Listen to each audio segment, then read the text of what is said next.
คนตั้งเจ็ดลูกวันเนี่ยนะเผาดีตึกเตเฮ็ดเฮือนอยู่ค่ะเนาะถ่อมไปค่ะเขาบอกว่าคนที่อันเกิดวันตรังหน่วยวันติดเนี่ยเพราะว่าเตเฮ็ดเฮือนอยู่นั่นไงอย่าไปไหว้น้ำมันกว่าเต็มจานวันตุกนะครับเพราะว่าเป็นก้นเกิดวันตรังหลาวันจันทร์ซ้ำอย่าไปไหว้นาเฮือนกว่านาตั้งออกนะครับเพราะว่าเป็นก้นลูกวันอังคารวันอังคารซ้ำอย่าไปไหว้นามันกว่าตั้งเจ๋งของวันตุกนะครับเพราะว่าเป็นวันพุธตะฮูซ้ำอ่ำลีไหวกว่านาตั้งซานนะครับเพราะว่าเป็นก้นเกิดวันพัดวันจัดสปาเตซ้ำนาตั้งตกซื้อนั่นอ่ำลีไหวกว่านะครับเพราะว่าเป็นก้นที่เกิดวันศุกร์วันซอกหยาอันนี้ซ้ำเฮเงืองเวนาตั้งห่องนะครับเพราะว่าเป็นก้นวันเสาร์วันเสน่ห์อย่าไปไหวกว่าเจ๋งห่องวันออกนะครับ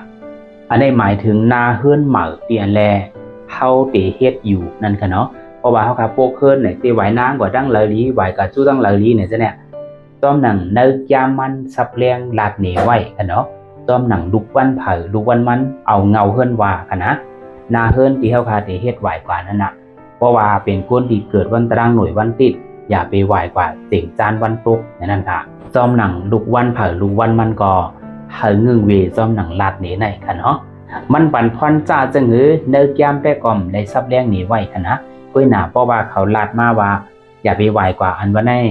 มันแลบเตมีรองติ่มหลีนั่นขนาดเนาะมันจางนิกจากได้สร้างอันนั้นก็เฮ็ดกินหากินหยาบนั้นก็เฮ็ดมาสร้างมาพกมาถามมาคืนอยู่เย้าได้ยุ่มดีกินหวานในเจ้าในคาป้ายอยู่ดีคือแคมเสปอกกำมาเป็นเมียวกำมาเป็นเมียวในเจ้าในนั้นค่ะเพราะว่ามันคือเนาะเจ้านั่นแหละหนังฮื้อมันซัมปอได้สั่งถูกหนังฮื้อมันซัมปอได้คึก